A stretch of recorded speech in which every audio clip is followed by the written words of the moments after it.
franchise that has been so endlessly memed and analyzed over the decade, Twilight remains more popular than ever. We've lived through an entire Twilight renaissance, all been haunted by the Breaking Dawn Chuck Nesme doll, and universally agreed that Edward Cullen As if you could outrun me! line is peak cinema. But there's one thing that often gets overlooked: the fashion. While there's been plenty of talk about Stephenie Meyer's description of Bella's cocky skirt look, the wedding dress, and the infamous Edward peacoat, Twilight's wardrobe is much more layered and nuanced than it's often given credit for. What starts as an indie budget wardrobe in the first movie transforms into a full-on high fashion spectacle involving designer collaborations and hyper-stylized custom pieces by Breaking Dawn Part 2. Beyond being my guilty pleasure franchise, Twilight is a time capsule, with the fashion choices reflecting the shift from mid-2000s trends to early 2010s aesthetics, but also centuries of vampire lore and historical fashion influences. Whether it was intentional or not, these films tell a story through their costumes, one that evolves with the franchise's growing budget and ever-shifting creative teams. After the first movie became such a phenomenon, they seemed to take a Harry Potter-style approach, changing almost the entire creative team with almost every installment. Most of the movies, barring the last two, had a new director and new costume designer and a completely different vision. It's clear that this was definitely influenced by the Harry Potter franchise. While this worked for Harry Potter,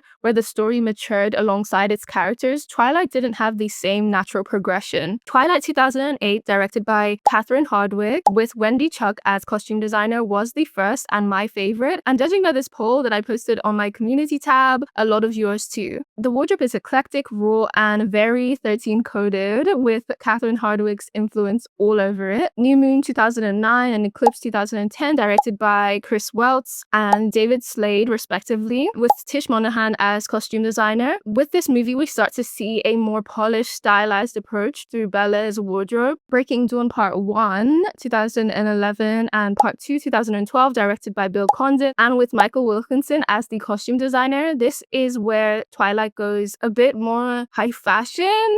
Designer pieces, couture wedding dress, and a more theatrical take on vampire aesthetics. Despite the ever-changing creative direction, to me, Twilight's wardrobe remains one of the most fascinating elements of the franchise. As we progress from indie roots to its much more minimalist finale, the series' aesthetic reflects the shifting trends of the late 2000s and the early 2010s. Whether intentionally or not, Twilight captures a unique moment in fashion, one that continues to be re-examined, referenced, and of course, endlessly memed.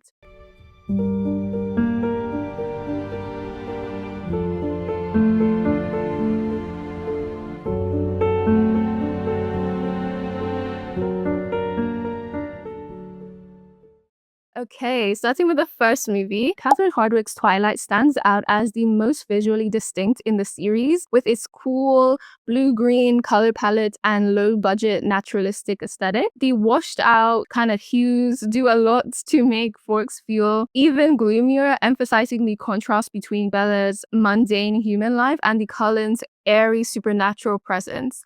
Unlike the later movies, which lean into a more polished and blockbuster kind of look, Twilight feels raw and intimate, with the handheld camera work and natural lighting giving it an almost voyeuristic quality to me. We're watching Bella's life unfold in real time instead of through a glossy Hollywood filter. The infamous blue tint plays a big role in making the vampires look otherworldly. Edward's already ghostly complexion feels almost translucent. This stripped-down, almost documentary-like approach to world building makes Twilight feel like the most immersive and thematically cohesive of the series. Catherine Hardwicke's Twilight had such a raw, organic aesthetic. Costume designer Wendy Chuck leaned into that realism, pulling inspiration from small-town thrift shop and the kind of clothes a teenager like Bella would actually wear. A key part of this authenticity came from incorporating pieces from both the actors' actual wardrobes and even Catherine Hardwicke's own wardrobe. Earthy tones, faded denim, deep greens, soft browns dominated the human characters' wardrobes, visually rooting them in the natural world. Bella's style is deliberately unassuming, worn in layers that blend right into the misty, overcast background of Forks. She's not dressing to stand out, she's dressing to disappear. With her bowling shirts and plaid jackets and her Lucky Brand peasant blouses, it's all casual, practical, and easy to imagine all of this coming from a thrift store rather than a meticulously curated costume department. As the movie progresses, her earth tone wardrobe subtly shifts towards being more girly and feminine. The most obvious example is her purple plaid swing jacket, which adds a slightly softer, more feminine approach while still feeling like something Bella would naturally wear. Even her floral detail peasant blouses feel like a quiet nod to the changes happening beneath the surface. As she falls deeper into Edward's world, her wardrobe starts to align more with the Cullens color palette, whether consciously or not. It's a subtle shift, but one that hints at her growing connection to them and the life she's slowly being pulled into. One of my personal favorite Bella looks was the green top that she wears when she meets the Cullens. I actually had this exact same top as a teenager. I bought it at a Ross Dress for Less on a family trip to Texas, which makes it feel extra nostalgic for me. And then there's the moonstone ring, such a small detail that I love, and it sticks throughout the entire series. And of course, her prom look, which is so 2008, the bolero, leggings, and Converse combination, very much of the time. That totally makes sense for her, practical, comfortable, and works around her injury at the time. The Cullens are styled to feel just like a little off, polished, but also detached, like they're not totally in sync with the world around them.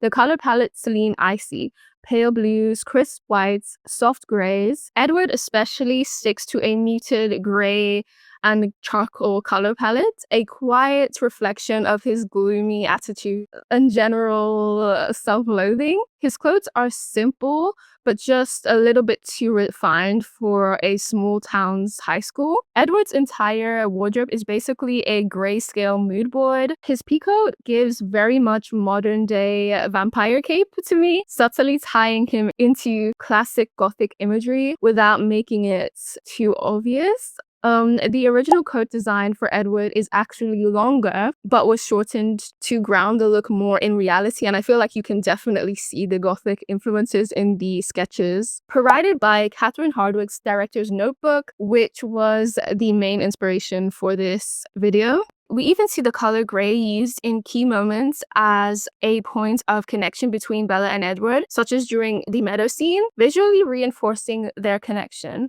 And then there are moments where the wardrobe emphasizes the contrast. Edward's polished, refined appearance against Bella's more down-to-earth style. A perfect example is the prom scene, where he is impeccably dressed in this Gucci suit, standing in stark contrast to Bella's more mismatched casual look. While we do know that the dress would have been picked out by Alice, the way it's styled is so uniquely Bella. The Cullens in general are effortlessly put together, a little less affected by trends or necessity. The costuming is carefully curated to make them stand out, not just from the humans, but from traditional vampire aesthetic. Instead of the classic gothic reds and black, they stick to this icy cool tone palette, immediately distancing themselves from the usual creature of the night kind of look that is often replicated in vampire movies. White in particular is an interesting choice, almost like a direct rejection of the ominous all-black vampire stereotype. It reinforces the whole good vampire branding that they try to embody, visually aligning them with purity and restraint rather than danger and death. Despite their supernatural origins, their clothing still reflects their assigned roles as high school students. Rosalie in her guest jacket and the 60 jeans is that polished, perfect, effortlessly cool, beautiful girl that everyone would have wanted to be. Alice, the most fashion-inclined Cullen, has always been my favorite. Her pieces always seem to be the most thought out and interesting. Her signature Twilight look, the one that like we all think about with her in relation to the first movie, is this Diane von Furstenberg dress. It really highlights her artistic, whimsical personality. And then there's Jasper, who is styled in G-Star and Levi's, but with the addition of Western-style boots, a subtle nod to his Southern Civil War past. Each of them has a distinct style, and they still look perfectly coordinated as a family unit. Costume designer Wendy Chuck has mentioned that vampire style is shaped by the era they were turned. Since most of their personality traits and instincts, maybe even fashion instincts, essentially freeze in time at the moment that they were changed, you can still see traces of their past lives in the way that they dress. Whether it's the silhouettes, fabrics, or the way that they put things together, the Cullens may have adapted to modern fashion, but those older influences are always lurking underneath. The Cullen crest is one of Twilight's most subtle yet meaningful costume details, reinforcing their unity while again indicating that they are from a bygone era. Unlike the Volturi, who flaunt their power with dramatic robes and in-your-face symbolism, the Cullens incorporate their crest in a way that feels more suited to their surroundings, engraving it on bracelets, rings, and pendants. This kind of low-key approach mirrors their desire to blend into human society while still maintaining a strong sense of identity as a family.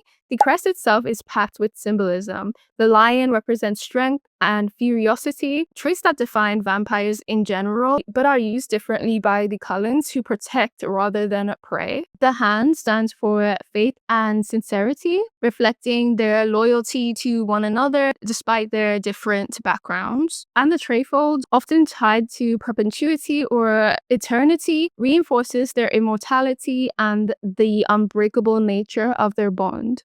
The idea of the family crest isn't a random aesthetic choice. It ties directly into the real-world aristocratic traditions, secret societies, and medieval heraldry. Carlyle would have grown up surrounded by British heraldic symbols. Before his time, noble families used coats of armor as battlefield identifiers before they evolved into status symbols. But by his era, crests were less about war and more about legitimacy and wealth, appearing on wax seals, banners, jewelry, and embroidered garments. Nobility commonly wore signet rings, engraved pendants, and embroidered crests as subtle but constant reminders of their lineage. That evolution perfectly mirrors how the Cullens interact with their own crest. Each Cullen wears the family crest in a way that they feel aligned with their own personal style. Carlyle, ever the dignified patriarch, opts for a signet ring, a classic choice that calls back to 17th century noblemen. And also, I think this is something that rich people, rich men, still kind of do in the UK. Correct me if I'm wrong. Esme also keeps it soft and understated with a delicate bracelet mirroring how noble women used to wear family insignia embroidered on gowns or tucked away into lockets. Edward, Jasper, and Emmett all wear theirs on leather cuffs. It's practical and definitely is very masculine. Rosalie, on the other hand, wears hers as a bold pendant, making her and Alice the only ones who actually display their crest with any real visibility, with hers being a lot more of a statement than Alice's, which tracks because she is the most confident and most unapologetically glamorous, and her choice definitely reflects the whole noble woman thing. She's flexing her status with this grand eye-catching piece of jewelry. Alice's version is a choker, which feels very on brand for her, slightly offbeat and very fashion forward. Bella's relationship with the Cullen crest mirrors her journey from outsider to a fully integrated member of the family. In New Moon, when Alice has a vision of Bella as a vampire, she wears a ring with the Cullen crest. But when Bella actually became a vampire in Breaking Dawn, she wears the crest as a leather cuff, much like Edward, Jasper, and Emmett. Rather than the almost fairy tale version of herself that Alice imagined, Bella's reality as a vampire is more grounded. She's a fighter, she's a protector. Her version of the crest reflects this shift, reinforcing the idea that Bella's true place in the family isn't just as Edward's wife, but finally as an equal. As I have mentioned, one of the key goals of Twilight's costume design was to make the Cullens look like they could theoretically blend into the human world, but while still kind of feeling slightly uncanny. Their clothing choices are sophisticated yet slightly out of place for the small town of Forks. The nomads, on the other hand, are designed to stand out in contrast to the refined, polished Cullens. According to Wendy Chuck and Catherine Hardwick, they are inspired by kind of a rock star aesthetic, and this plays a key role in their differentiation from the Cullens. Their clothing is more eclectic and very high-low, of kind of impractical. They don't need to be practical because they are nomads. What makes their style unsettling to me, though, is the way that they wear trophies from their victims, pieces of clothing and accessories that really serve as a gruesome reminder of the lives that they've taken. This is a little different, but take Victoria's coat, for example. The idea behind this coat was that it was made from the skin of a sheep that she had hunted while traveling through the countryside. The nomads' use of trophies, especially those taken from humans, sets them apart from the Cullens, emphasizing the contrast between their values. And also, we must talk about the baseball scene. This is a lot of people's favorite scene of possibly the entire franchise. The uniforms used were a mix of vintage and modern day pieces in order to give that idea that they had been playing the sport since the 1920s and had collected a mixture of different uniforms over the years. And the addition of contemporary elements like Emmett's velour sweatsuit kind of bring home that idea.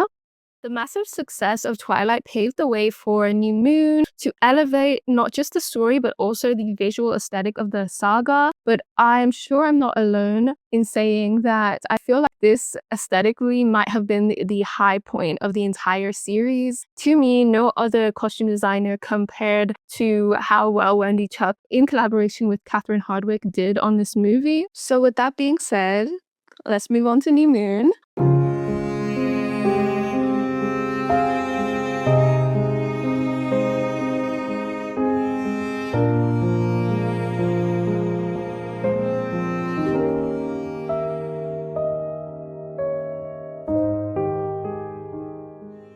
With a new director at the helm, New Moon takes the saga in a noticeably different visual direction. Chris Weitz' New Moon moves away from Twilight's cool, desaturated indie look to a more polished and cinematic feel. The film embraces a warm color palette dominated by golden yellows, deep reds, and rich browns, drawing inspiration from Italian Renaissance art and classic romance films. This shift not only reflects the emotional weight of the story, but also visually distinguishes the worlds of Edward and Jacob, adding depth to the themes of loss, longing, and change that run through the film. Color plays a huge role in the storytelling. Bella's depression is captured through stark contrast. The werewolves, on the other hand, are bathed in bronzy, earthy, vibrant lighting, setting them apart from the Cullens' ethereal, but definitely undead, pale look. However, the Voltaria sequences are especially striking, drenched in golden light, giving Edward's near-sacrificial moment a mystical, kind of painterly quality, in my opinion. The extreme brightness of the scene subverts the usual association of darkness with danger. Instead, the threat comes from exposure. Edward is attempting to reveal himself to the public, his skin refracting like shattered glass, fully aware that the act will trigger his execution at the hands of the Volturi. The overwhelming brightness intensifies the tension, making it really visually striking. Overall, New Moon's aesthetic is much more refined and polished, marking a clear transition to a more commercial and high production style for the series. New Moon visually belongs to Jacob, thus the whole golden, bronze, brown visual aesthetic. Although whenever Edward is shown on screen, he by contrast remains in his cool-toned wardrobe of grays and blues, visually feeling out of place against the new backdrop, symbolizing his alienation from Bella's current world. Bella's wardrobe evolves with her emotional journey. Although not hugely or in a very dramatic way, it still evolves. At first, she wears natural earth tones, but after Edward leaves, her clothing becomes darker and more muted, reflecting the grief and isolation that she feels.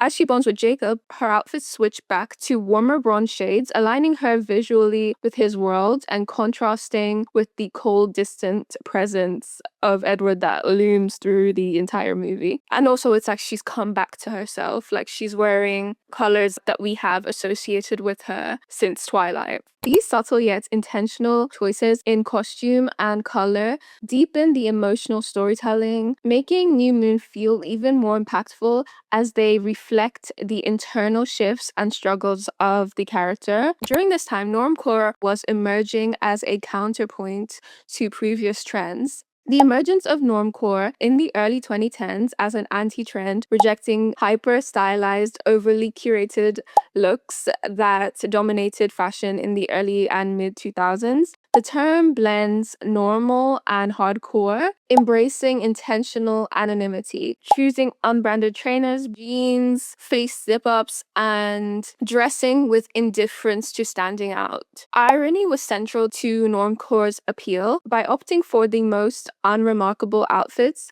enthusiasts made a statement against the exhausting cycle of self-branding. It was a reaction against the excess of maximalism. Though Twilight predates the official rise of normcore, its costume design captures many of these same principles. Bella embodies unintentional normcore to me. Her wardrobe consists of practical clothing, flannels, skinny jeans, Converse, bowling shoes, chosen not necessarily for their aesthetic value, but for sheer functionality. She does have a sense of personal style, but she isn't overthinking it. It's not overly curated, at least when we believe her to be dressing herself. At points in the story when Alice is styling her, this is very different because Alice obviously takes a much more curated approach to fashion. On her birthday, Alice pushes her out of her comfort zone with a jewel-toned green baby doll dress, which is dressier than what Bella would normally wear, but is still grounded in her usual style. And even though Alice encourages her to go for something a little bit fancier in this scene, Bella keeps it grounded, pairing the dress with these Mary Jane trainer hybrids. After the breakup though,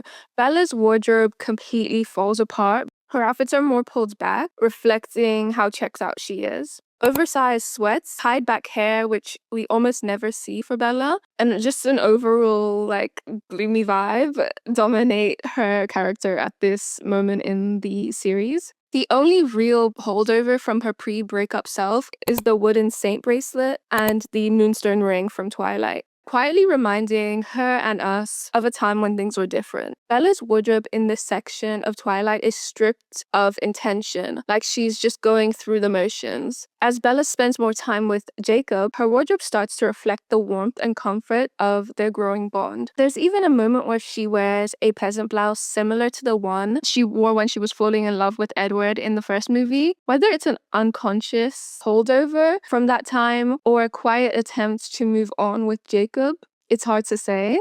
Edward's wardrobe in New Moon takes a step up from what, looking back in retrospect, was the more casual look of Edward in Twilight. I know that's crazy considering the peacoat of it all, but he does look a lot more polished and timeless in this movie. Apparently, Robert Pattinson wasn't a huge fan of the iconic peacoat, so they replaced it with a sleek, slim-cut tweed jacket. Edward first wears the jacket on the night of Bella's birthday party when she has her minor injury, which sends him down this guilty, self-loathing shame spiral. From that point on, he does not change. Since vampires don't sleep, he spends the entire night making arrangements for his family to leave Forks, meaning that there's no break in time for him to reset, and he does not change his outfit. The next day, he doesn't go to school and is still wearing the same clothes when he breaks up with Bella, as if he's already detached from his human facade. Months later, when Bella sees him again at the climax of New Moon, he's still in the same suit trousers. Now visibly worn and almost tattered, it's a visual cue that Edward has lost his sense of self in Bella's absence. When Bella's not there, he's like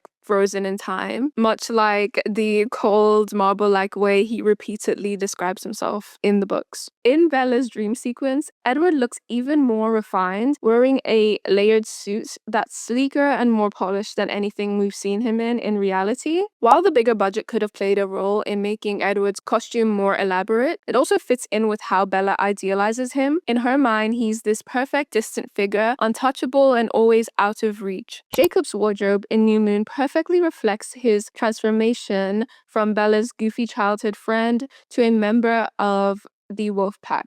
But what I do think is really cool about Jacob's styling is that almost every top that he wears pre-transition hints at his impending transformation. The details are almost like this prophetic pattern of forests and pine trees, a nod to wolves and his connection to nature. And the moon and wolf motifs also foreshadow his shift into the supernatural. After his transformation, Jacob's wardrobe gets a lot simpler. Of course, he's now transitioned into being a wolf, and we all know that when wolves phase in Twilight, their clothes like rip apart. So this makes a lot of sense. The t-shirts that he styled in also get a lot tighter, and the sleeves are shortened by the costume department to emphasize his growing muscles and giving the impression that he's physically outgrowing his old clothes. The cutoff shorts become a signature look for Jacob, not just for style purposes, but because of their practicality. If you've read the books, I think the lore is that when the werewolves phase, they tie their clothing to their ankles. So having just one piece of clothing, some cut-off shorts, make a lot of sense as a styling choice. They got the shorts from places like Levi's, American Eagle, and Old Navy, brands that make sense for the characters. The Cullens don't have that many scenes in New Moon, but their clothing definitely reflects their individual personalities in the scenes that they're in. Alice stays true to her signature, feminine, fashionable aesthetic, incorporating vintage-inspired pieces that make sense practically for the fact that she is a vampire. Her swing coat, arm warmers, and floral neck scarf all serve a purpose in helping obscure her accidental sparkle from the sunlight.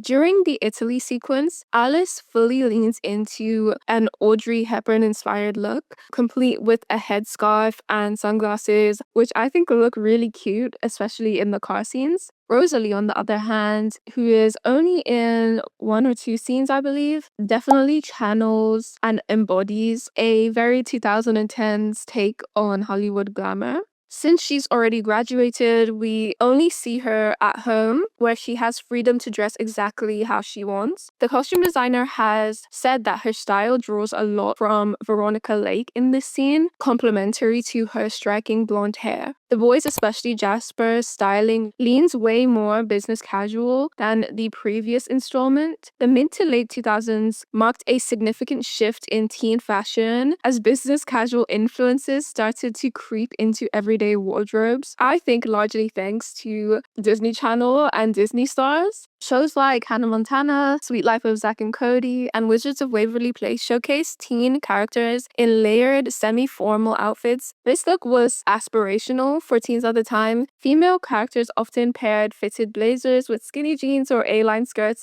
while male leads wore vests, dress shirts, and even ties, styled in a more laid-back, everyday way. Along with this preppy casual rise, a new wave of indie and alternative music culture, largely fueled by Tumblr, introduced a more fun version of business casual. Brands like Arctic Monkeys, the 1975 Vampire Weekend popularized smart casual, vintage-inspired style. Oxford shirts, peacoats, slim-fit trousers, and Chelsea boots. This look bridged the gap between casual wear and something slightly more polished, and became very mainstream by the early 2010s. Bringing this back to the Cullens, their wardrobe embodies this business casual influence to me. The Volturi, the powerful vampire aristocracy, their wardrobe is a blend of judicial, religious, and historical influences, hinting at their role as the enforcers of vampire law, while also channeling religious art from the 1300s and 1400s to give them that ancient, very culty energy. The color scheme in their wardrobe is very deliberately designed to reflect the power and hierarchy amongst them. Costume designer Tish Monahan mentions that she carefully color graded the shades of black in the Volturi chamber to show the ascent of power. Jane's cloak is the darkest, symbolizing the strength of her power, while Arrow's suit is literally the blackest of blacks, highlighting his supreme authority. Jewelry is another key element in the Volturi's look. The necklace is very much a symbol of their ancient and aristocratic status. As previously mentioned in the last section, the Volturi's jewelry definitely differs from the Cullen crest, who for the most part keep their crest pretty low-key. The Volturi, on the other hand, wear theirs proudly on necklaces and amulets. The bold V and shield design resembles the crest of old European noble houses. Jewelry is inspired by Renaissance and medieval Italian craftsmanship, a nod to their origins in Volterra, Italy. The blood red stones, likely garnet or ruby, also remind me of their vampiric nature, linking their strength to blood. Other characters in New Moon also have significant fashion moments. Laurent, for example, moves away from his previous high-low eclectic aesthetic, opting for a sleeker, more refined look. Initially, he was meant to wear an Alexander McQueen mohair plaid jacket, but it was deemed too risky and campy. Instead, he just wears a tailored suit. I personally don't think that that was a good choice. I really enjoyed the kind of mismatched aesthetic that the nomad characters had in the first movie, and I wish that they would have continued with that aesthetic for New Moon.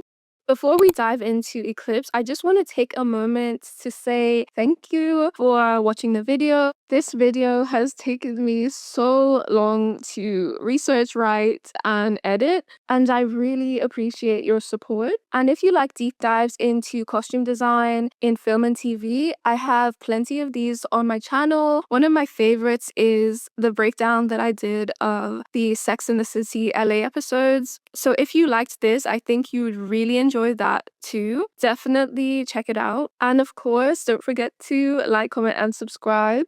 Anyway, back to the video.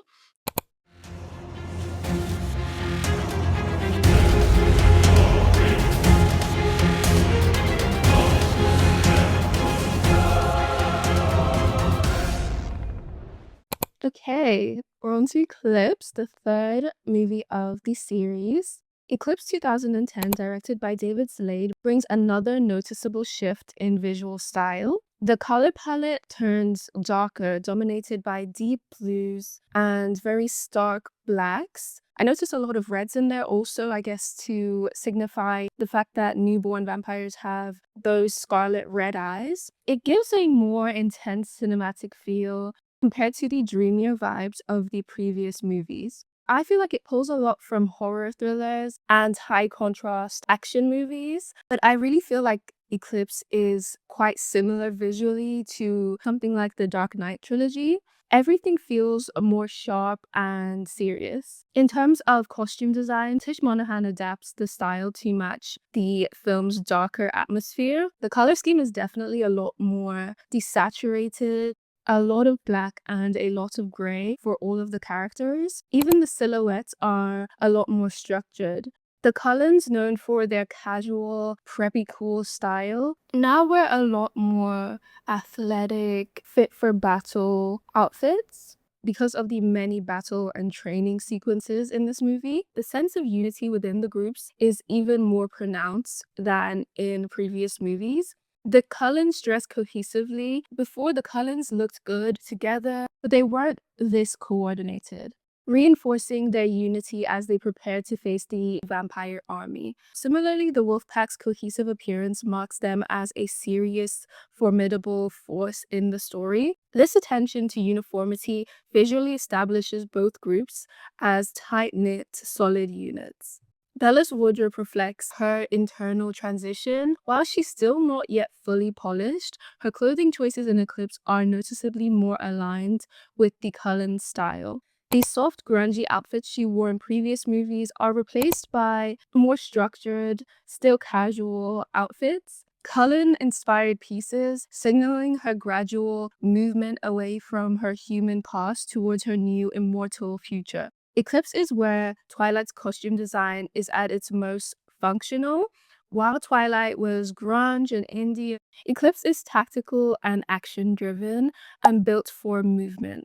This obviously is due to the story points of the movie, as I have said, but I also feel like this was a signal of where fashion was going at the time in the early 2010s. By this time, we were definitely developing our obsession with utility wear and loungewear. Streetwear was moving away from outfits centered around color and fun graphic tees and was evolving to incorporate something more tactical with an emphasis on function and durability. In Eclipse, the Collins battle outfits mirror this aesthetic shift in its own uniquely Twilight way. There is a perceptible reduction in overcoats and layered tailored pieces.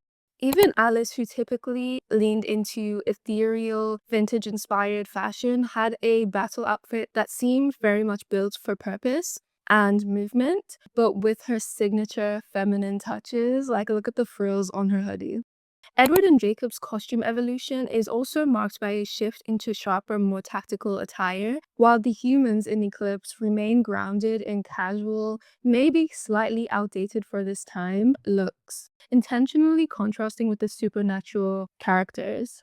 The clothing remains purposely stagnant, signaling Bella's transition as she further moves away from her human roots. Victoria's costume evolution in Eclipse mirrors her character arc, moving from being very mismatched and instinct-driven due to the fact that she is a nomad to definitely being more battle-ready in Eclipse, with structured, form-fitting outfits made of heavy-duty materials like leather.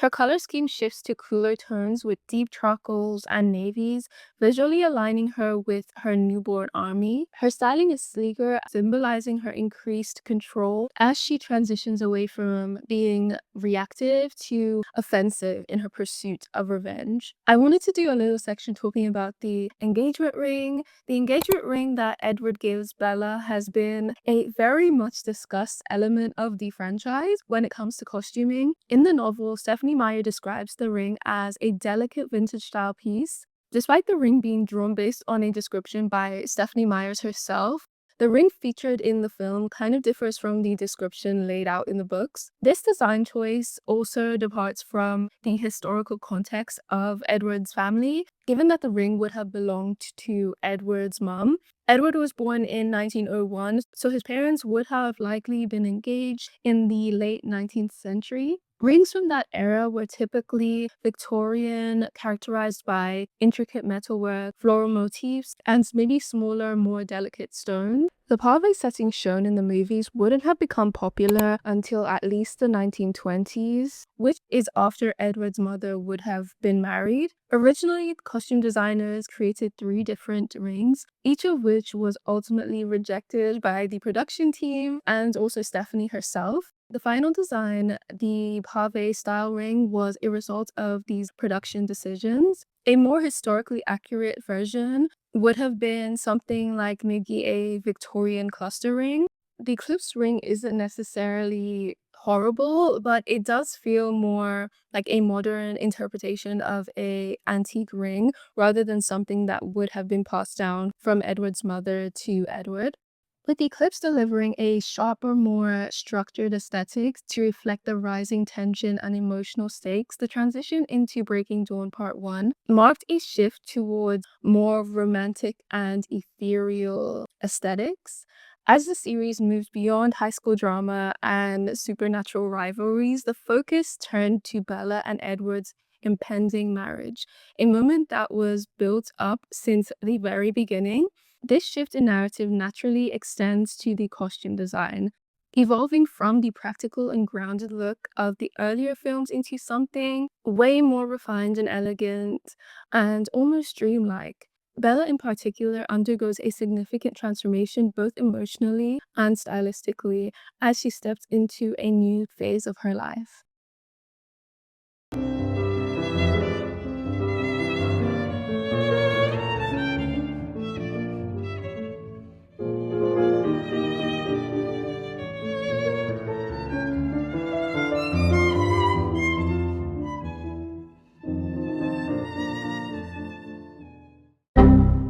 Breaking Dawn Part 1, 2011, directed by Bill Condon, embraces a very warm, intimate, bronzy, soft color palette. There's a lot of creams and golds and deep greens. To me, it's very reminiscent of romantic dramas like The Atonement or The English Patient. And I really love how much the film leans into these glowing ethereal tones to heighten its sense of romance and the themes of transformation.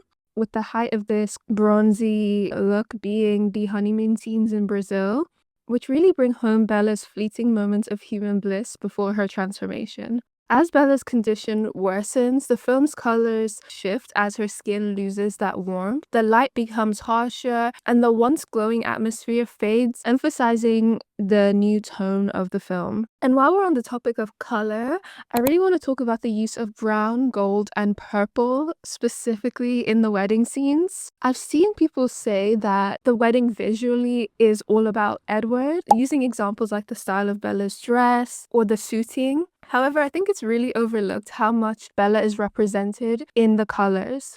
Throughout the Twilight Saga, brown and purple have been somewhat signature colors for Bella, subtly reinforcing aspects of her character. Brown, the color of earth, reflects her grounded, humble nature. It's a color that has been so present in her costuming since the very first movie. And purple, particularly like lilac shades, also appear frequently in her wardrobe and her room. And purple is also often present in moments of romance between Bella and Edward, such as the many meadow scenes. And as her love for Edward deepens, purple becomes a more prominent color in her aesthetic, marking her emotional evolution. At the wedding, these familiar colors are kind of colonified and transformed into something more ethereal and reflective of her new world. Brown in many cases shifts to gold and copper, and also the gold obviously ties into the Cullen family, being a representation of their eye color. The wedding marks some of Bella's final moments of her normal human life, and the fact the colors that were very much typically associated with her were transformed in this way really marks her entry into a life that's no longer defined by the simplicity that she once embraced. The wedding scenes in Breaking Dawn use color not just for aesthetics, but to emphasize the divide between the human and the vampire guests. The Cullens and the Denalis embody the most refined and almost supernatural versions of the color schemes. In contrast,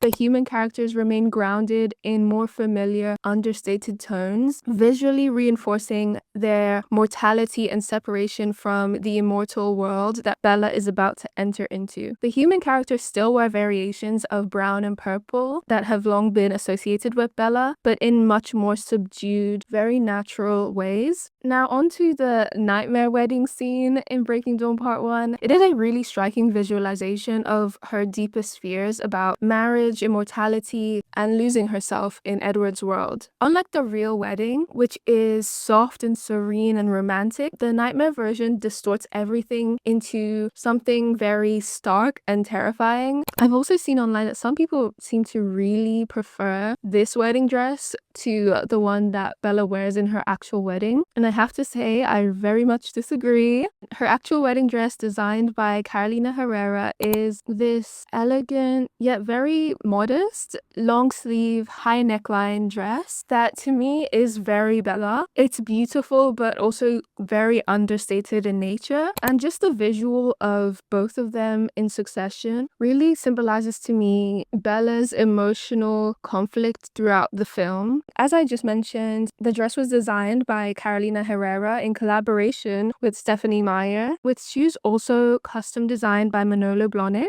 I also really love the fit of the dress. It's so undeniably elegant and fits in a way that really feels like it's a second skin. The dress was custom made for Christian Stewart and took over 6 months to create. It was made from crepe satin and French Chantilly lace and featured 152 buttons running down the back and 17 on each sleeve. Carolina Herrera was actually a fan of the Twilight Saga and designed the dress to align both with the book and Bella's Bella's personality, and that is why it felt so timeless and personal. Generally speaking, the fashion at Bella and Edward's wedding in Breaking Dawn Part 1 is a carefully curated blend of vintage influences, character-driven styling, and symbolic color choice. Each of the Cullen women reflects their distinct personalities and the time periods that they were turned into vampires. This is not a new thing for the saga. Alice's dress, inspired by 1920s flapper fashion, embodies her playful and very fashion-forward nature, while also nodding to the era that she was transformed in. Rosalie's floor-length gown, complete with a dramatic high slit,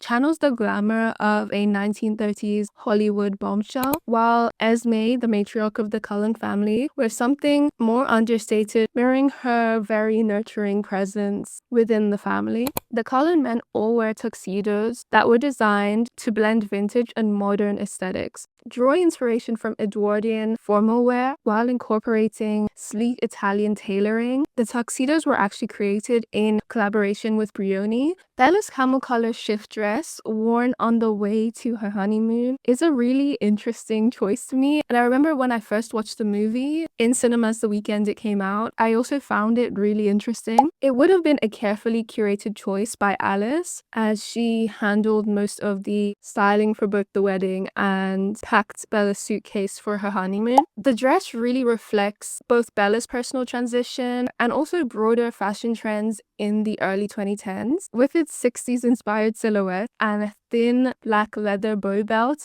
By the time Breaking Dawn Part 1 was released in 2011, fashion was experiencing a strong 1960s revival. There were various reasons for this. I remember this being largely influenced by the success of Mad Men, as strange as that may be. The show reignited an appreciation for structured shift dresses, waist-cinching belts, and a polished, feminine silhouette, elements that subtly inform Bella's honeymoon dress choice. While Bella was definitely never one for overtly fashionable choices, this dress, as I said, would have been picked out for her by Alice. I especially love the choice of a camel color dress, as it aligns with the rise of neutrals in 2010's luxury fashion, a period when brands like Max Mara, Chloe, Celine reign supreme. And this choice to me just really symbolizes that Bella is transitioning into adulthood. Camel often being a color associated with being classic and sophisticated, Bella and Edward's honeymoon attire is highly intentional, blending traditional romance with nautical influences. Nautical themes such as blue, white, stripes, and relaxed tailoring are woven through their costumes, connecting to the island setting and also evoking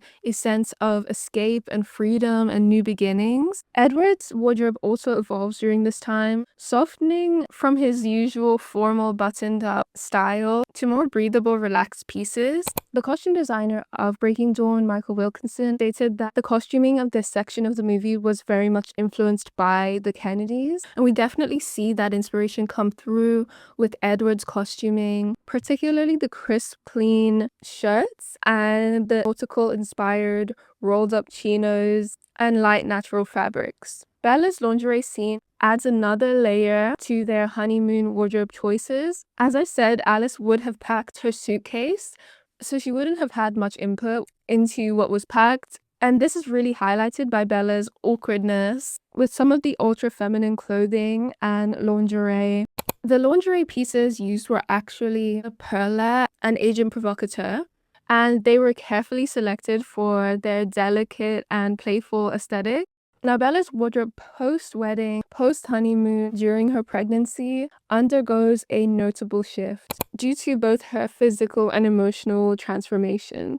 Her clothing obviously becomes a lot more relaxed and looser, with draped silhouettes to accommodate her changing body and the vulnerability that she feels during this period. The pieces themselves become a lot more about comfort than style, with soft, simple fabrics like cottons, knits, and very soft layers. The shift suggests vulnerability and highlights the toll that the pregnancy is taking on her body, marking a stark contrast from her wardrobe in earlier scenes of the film. However, with that being said, I do want to say one of my biggest points of contention is how boring most of the styling gets in Breaking Dawn Part 1 and 2. I do in part think that the choice to style a lot of the characters in these minimalist, solid colored outfits was to highlight their emotional state, but I do also think that it was just due to where fashion was at the time, where minimalism was really reigning supreme. I do just feel a little sad looking at the costuming of both Breaking Dawn Part 1 and 2 in comparison to what was done in earlier movies, while also taking into consideration their emotional states and the story beats of the film. Maybe I just don't like the styling because, to be honest, I'm not the biggest fan of 2010s fashion. However, thankfully, looking ahead to Breaking Dawn Part 2 and the introduction of more characters, the costumes will take a more dramatic and elaborate turn. And while making this video, I was definitely looking forward to that.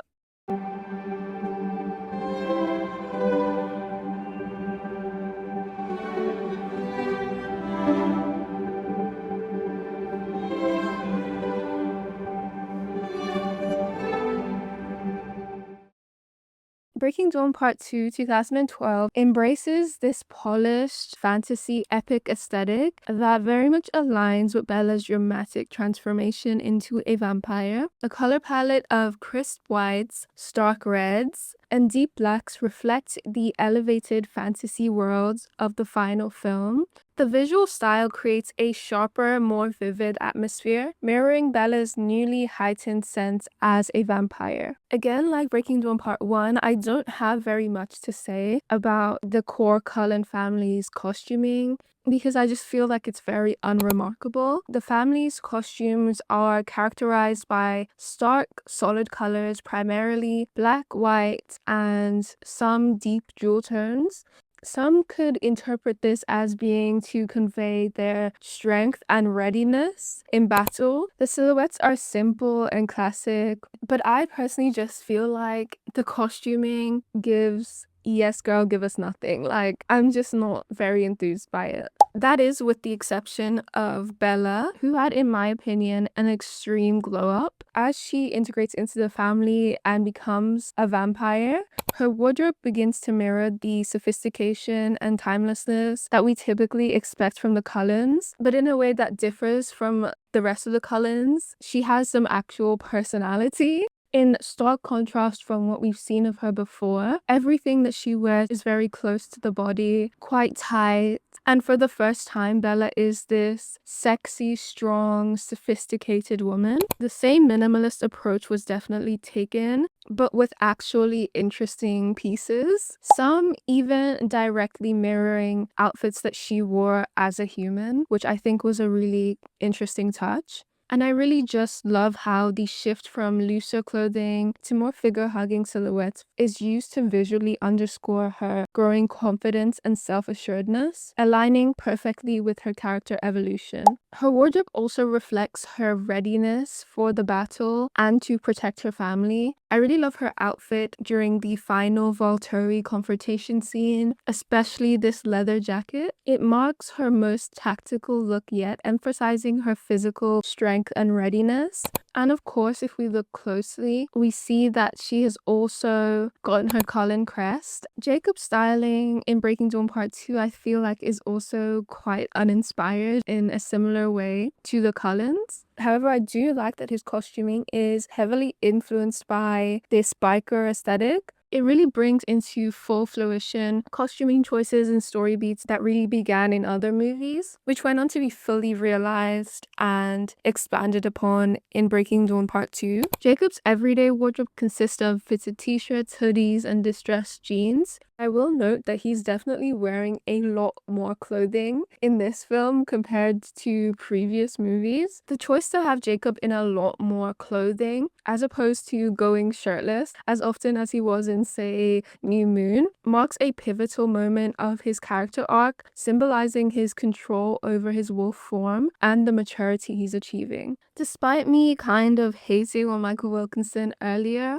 I do want to give him his flowers for how he chose to represent the other vampire witness characters, as I do really like the choices that were made. The Denali coven, consisting of Tanya, Kate, Carmen, and Eliezer, epitomize sophisticated aristocratic style with a practical edge. Their costumes are heavily influenced by Russian aristocracy and luxury fashion, combining fitted but functional silhouettes and luxurious materials suited for their cold northern origins. The Denalis wear layered knits, leather gloves, and chic battle-ready outfits. Eliezer wears more structured outerwear, alluding to his past in the Volturi Guard. And I really love the Denali's cool neutral color palette. The Egyptian coven featuring Amund, Kebi, Benjamin, and Tia. The coven's tunics are structured with subtle Egyptian patterns that speak to their ancient heritage. The Irish coven, Siobhan, Liam, and Maggie, draw from Celtic heritage and medieval Irish aesthetics, presenting a rustic traditional visual identity that definitely contrasts with the Cullens. And the color scheme also really reinforces their connection to the land. The Amazon coven, consisting of Zephrina and Senna, embraces this very warrior-like aesthetic that draws from indigenous Amazonian cultures. Their costumes are simple, functional, and deeply connected to their environment, reflecting their nomadic lifestyle in the jungle. I'm not sure how accurate their styling is to indigenous Amazonian culture. Twilight doesn't have the best track records of representing indigenous communities accurately, but I do really love the inclusion of these characters and I really enjoy their costuming. Vladimir and Stefan from the Romanian coven, the costumes inspired by the Dracula mythos and Eastern European nobility. Their dramatic coats and exaggerated lapels and subtle embroidery create a striking old world aesthetic, enhanced by dark velvet, brocade, and leather texture, while the addition of high boots and fingerless gloves introduce a more battle-ready element, reflecting their desire for vengeance. The nomadic vampires, Garrett, Mary, Randall, Peter, and Charlotte, embody a rugged, survivalist aesthetic. Their costumes are a practical mix of leather and denim, with layered textures that suggest a life spent on the move and in the wild. Garrett's long, weathered coat, layered Henleys, and rugged boots reflect his drifter persona, while Peter and Charlotte's worn-in, southern-inspired textures evoke a sense of experience and travel. Now onto the Volturi.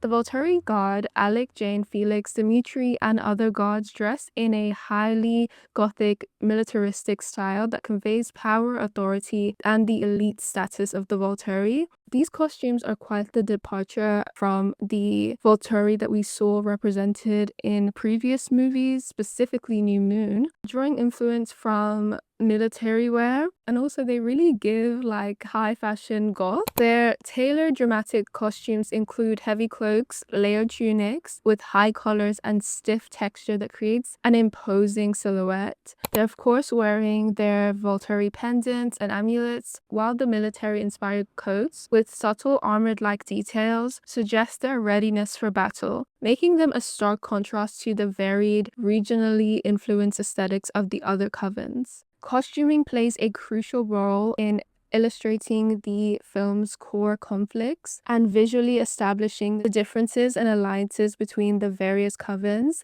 as they prepare for the ultimate confrontation. When it comes to the evolution of Twilight's costuming throughout the franchise, it's impossible to ignore how much it mirrors the changing landscape of fashion and film culture from the 2000s to the 2010s. What began as a raw indie exploration into teen love slowly transforms into a polished corporate spectacle in Breaking Dawn Part 2, capturing the shift not only of the franchise's visual identity but also in the larger cultural context of fashion and film. By the end of the series, what felt intimate and personal in the beginning had evolved into something that, while sleek and visually stunning, lost much of its raw textured authenticity that made it so compelling. But with that being said, I would love to know your thoughts and your takes on the character evolution and the styling.